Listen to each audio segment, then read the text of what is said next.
ఇందాక మీరు మాటల్లో సీజ్ ద షిప్ అన్నారు, గుర్తుందా? ఇప్పుడు అది సోషల్ మీడియాలో ట్రెండ్ అవుతున్న సబ్జెక్ట్. పవన్ కళ్యాణ్ గారు ఒక పోర్ట్కి, కాకినాడ పోర్ట్కి వెళ్ళి అక్కడ అక్రమంగా బియ్యాన్ని తరలిస్తున్నారు అని తెలుసుకొని సీజ్ ద షిప్ అని అంటారు. అది ఇప్పుడు సోషల్ మీడియాలో it is like super duper trending. అలాంటి సందర్భాలు మీరు ఏమైనా ఎన్కౌంటర్ చేశారా? నేను విన్నాను. చాలా ఇప్పుడు ఏదున్నా కానీ సినిమాల్లో చూపించేది ఒక గ్లోరిఫై చేసి చూపిస్తాం, ఎందుకంటే జనాలకి మాస్ ఎంటర్టైన్మెంట్ కావాలి కాబట్టి. ఇప్పుడు పుష్ప 2 తీసుకున్నా, దేవరా తీసుకున్నా, పుష్ప తీసుకున్నా, ఏదున్నా కానీ జనాలకి ఏంటంటే ఇట్లా స్మగ్లింగ్ అవన్నీ ఏంటంటే ఇంట్రెస్టింగ్ అనిపిస్తాయి. కాకపోతే రియాలిటీ ఎలా ఉంటుందంటే, ఇప్పుడు నేను ఆయిల్ ట్యాంకర్లో ఎక్కువ వర్క్ చేస్తాను కదా, మా షిప్పింగ్లో ఎలా జరుగుతుంది ఇల్లీగల్ యాక్టివిటీస్ అంటే వేరే వాళ్ళ దగ్గర విన్నవి అసలు షిప్లో ఇవన్నీ ఎట్లా జరుగుతాయంటే, ఇప్పుడు మా ఆయిల్ ట్యాంకర్ ఉంది, కొన్ని లీగల్గా నడిచే షిప్పులు కొన్ని ఉంటాయి, కొన్ని ఇల్లీగల్గా నడిచే షిప్లు ఎలా ఉంటాయంటే ఆ షిప్ ఒక ప్లేస్కి వెళ్ళి అక్కడికి వెళ్ళి యాంకర్ వేసి అక్కడ వాళ్ళన్ని పవర్ సప్లై ఆఫ్ చేసుకొని వాళ్ళకి సంబంధించిన జీపీఎస్, రెడార్ అన్నీ స్విచ్ ఆఫ్ చేసి పెట్టుకుంటారు. కొందరికే తెలుస్తుంది వాళ్ళ పొజిషన్ ఎక్కడుందో. ఆ పొజిషన్కి వేరే వాళ్ళు వచ్చి అందులో అంత గూడ్స్ అంటే పెట్రోలో, డీజిలో, క్రూడ్ ఆయిలో ఎక్కిస్తారు. అక్కడ నుంచి అలా స్టార్ట్ అయ్యి మళ్ళీ ఏదైతే సీక్రెట్ ప్లేస్కి, ఏదైతే కంట్రీకి వెళ్ళాలో ఆ కంట్రీకి వెళ్ళి అక్కడ డిశ్చార్జింగ్ చేస్తుంది. ఆ డిశ్చార్జింగ్ ఇప్పుడు రష్యా యుద్ధం చేస్తుంది కదా యుక్రెయిన్ మీద. సో కొన్ని కంట్రీస్ రష్యాకి మీరు సప్లై చేయొద్దు అని చెప్పి శాంక్షన్స్ వేస్తుంది అనమాట. అలానే కొన్ని కంట్రీస్ ఇరాన్, ఇరాక్, కొన్ని కంట్రీస్ దగ్గర ఆయిల్ తీసుకోవద్దని చెప్పి అమెరికా కొన్ని రిస్ట్రిక్షన్స్ పెడుతుంది. అయినా కానీ కొందరికి జరగాలి, బిజినెస్ జరగాలి కాబట్టి వీళ్ళు ఇల్లీగల్గా ఏం చేస్తారంటే ఇట్లా పొజిషన్స్, దీన్ని గోస్ట్ షిప్స్ అని అంటారు అనమాట. అంటే తెలియకుండా మేనేజ్ చేస్తారనమాట. ఇట్లా షిప్పింగ్లో కొన్ని జరుగుతుంది. ఇంకొన్ని కంట్రీస్లో ఎలా జరుగుతుందంటే ఒక 1000 tons ఆఫ్ ఆయిల్ ఉంది, వాళ్ళు అఫీషియల్గా చూపించేది 900 tons ఉన్నట్టు చూపించి మిగిలిన 100 tons ఆఫ్ ఆయిల్ని వాళ్ళు డైరెక్ట్గా డీల్ చేసి అమ్మడము.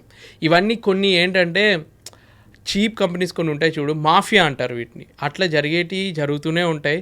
దొరికినోడికి ఆరోజు దొరుకుతాడు, దొరకకపోతే వాడే సంపాదించుకుంటూ పోతాడు. అలా నాకు తెలిసినంతవరకు నేను ఇలా విన్నాను అనమాట. ఇప్పుడు కొందరు అందులో వర్క్ చేసిన వాళ్ళ దగ్గర నుంచి తెలుస్తుంది అది ఇదేదో జరుగుతుంది మనకు చెప్పకుండా. అంటే వాళ్ళకి డౌట్ వస్తుంది కదా, ఇవాళ 900 tons అన్నారు, 1000 tons ఇస్తున్నారు, ఇంకా 100 tons చెప్పకుండా ఇస్తున్నారు, అందరు డబ్బులు డిస్ట్రిబ్యూట్ చేసుకున్నారు. ఒక టైంలో ఎలా ఉండేదంటే సిచ్యువేషను, వాళ్ళ బెడ్ కింద మొత్తం డబ్బు కూడా నింపుకుని ఒక 20 ఏళ్ళ క్రితం రూల్స్ అంతా ఎక్కువ ఉండేవి కాదు, కస్టమ్స్ వాళ్ళంతా పట్టించుకునేటోళ్ళు కాదనమాట. అలా డబ్బులు సంపాదించుకునే వాళ్ళు కూడా ఉన్నారు ఒకప్పుడు. ఏదో నెగిటివిటీ స్ప్రెడ్ చేస్తున్నట్టు కాదు, నేను విన్న కథలే, నేనేదో చూసి చెప్తున్నా అని క్వశ్చన్ వేస్తారేమో చూసేవాళ్ళు. నేను విన్నవి ఏదో మామూలుగా నాకు తెలిసింది ఇలా చెప్తున్నాను. ఎస్పెషల్లీ నేవీకి సంబంధించిన ఎక్సైజ్ డిపార్ట్మెంట్ వాళ్ళు బీభత్సంగా సంపాదిస్తారు అని కూడా విన్నాను. ఎందుకంటే most amount of illegal transportation happens through shipping అన్నది కూడా ఒక పాయింట్ ఉంది. అది కరెక్టా కాదా మీరే చెప్పాలి. యాక్చువల్గా నేను నేవీకి అసలు రిప్రజెంట్ చేయను, నాది మొత్తం కమర్షియల్ షిప్పింగ్ మెర్చెంట్ నేవీ కాబట్టి. But I have lot of respect for navy. మనకేంటంటే ప్రతి ఒక్కరూ ఏదో ఒకటి ఉంటారు, ఒక 100లో ఒక్కరు ఉంటారేమో, కానీ దాన్ని బట్టి మనం మొత్తం డిసైడ్ చేయలేము. ఇప్పుడు నా దగ్గర ప్రూఫ్ లేనప్పుడు నేను వాళ్ళ మీద ఏం పాయింట్అవుట్ చేయను. బట్ ఈరోజు మీరు నేవీ గాల గురించి అడిగారు కాబట్టి ఈరోజు Indian navy day. I have lot of respect for navy personal. So navy personal ఈరోజు ఇండియన్ నేవీ డే కూడా ఎందుకు చేసుకుంటున్నామంటే, కరాచీలో ఒక ఇంపార్టెంట్ పోర్ట్లో 3 షిప్పుల్ని మనము ముంచేసామన్నమాట, మన ఎనిమీ కంట్రీ కాబట్టి. ఆపరేషన్ ట్రైడెంట్ అన్న నేమ్ తోటి అది సక్సెస్ఫుల్గా చేసినందుకు ఇండియన్ నేవీ డే అని ఈరోజు సెలబ్రేట్ చేసుకుంటున్నాము. సో ఎక్కడో ఒక్క జరుగుతారు, పోలీస్ డిపార్ట్మెంట్లో లేరా, ప్రతి ఒక్క దాంట్లో ఉన్నారు. మొత్తం డిపార్ట్మెంట్ అనలేం, కానీ ఒకప్పుడు జరిగేటివి ఇలా. ఇప్పుడు మీరు కొన్ని సినిమాల్లో చూసినట్టు ఒకప్పుడు టీవీలు అవన్నీ తక్కువ రేట్కి తెచ్చుకొని సినిమాలో చూపిస్తారు కదా, టీవీలు, ఫ్రిడ్జ్లు, కార్లని సైతం షిప్ చేస్తారు అని విన్నాము, తక్కువగా వస్తాయి మనకి. ఏంటంటే నేను ఇవన్నీ ఎప్పుడు విన్నానంటే, నాకు అనిపించేది, నేను స్టార్టింగ్ షిప్పింగ్ కెరీర్లో జాయిన్ అయినప్పుడు నేను ఒక 21-22 years ఉంటాను. నాతో వర్క్ చేసిన అతనికి 55 years ఉన్నప్పుడు కథలు చెప్పేదనమాట.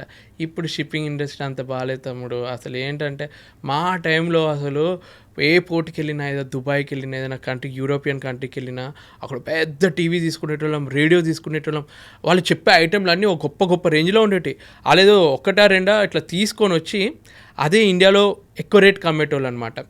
అంటే ఏదో లక్షలు సంపాదించకపోయినా వాళ్ళకు ఒక బయట నుంచి తెచ్చుకొని కొంచెం ఈ మధ్య కస్టమ్స్ ప్రతిదీ మనం డిక్లేర్ చేస్తున్నాం కాబట్టి ఇవన్నీ చేయలేకపోతున్నాం. ఆ టైంలో అయితే వాళ్ళు బాగానే సంపాదించుకున్నారు. ఈ విధంగా ఇట్లా టీవీలు తెచ్చుకోవడము, రేడియోలు తెచ్చుకోవడము, పెద్ద పెద్ద లగ్జరియస్ బట్టలు. ఇప్పుడంటే మనకి ఎన్నో మాల్స్లో అన్నీ దొరుకుతున్నాయి, కానీ ఆ టైంలో వేరే కంట్రీలో దొరికే బట్టలకి చాలా డిమాండ్ ఉండేది. అక్కడ నుంచి తెచ్చుకొని ఇక్కడ అమ్మడము, వాచెస్, అలా సైడ్ ఇన్కమ్ తోటి చేసే వాళ్ళు కూడా చాలామంది ఉండేది ఆ టైంలో. ఇప్పుడు మాకు అదృష్టం లేదు, అదృష్టం కాదు కానీ ఆ సంపాదించే ఆపర్చునిటీ లేదు అలా.